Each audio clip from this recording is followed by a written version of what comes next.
Ito ang Twitter killer. Nag-grape siya at nagpatay ng 9 na tao at inexecute siya last month. Siya ay si Takahiro Shiraishi mula sa Japan at Twitter killer ang binansag sa kanya dahil na-meet niya ang mga biktima niya sa Twitter. Gamit ang Twitter, nag-invite siya ng mga tao na gusto mag-seaside na pumunta sa kanyang bahay at tutulungan daw niya ito mag-seaside.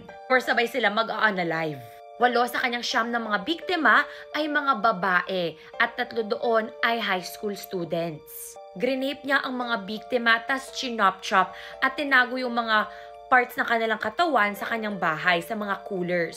Yung isang biktima ay boyfriend nung babae na kino-confront siya about kung nasaan na yung girlfriend niya.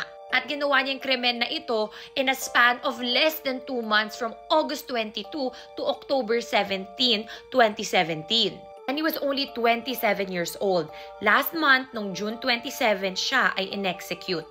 Kaya mag-ingat sa mga kachat nyo.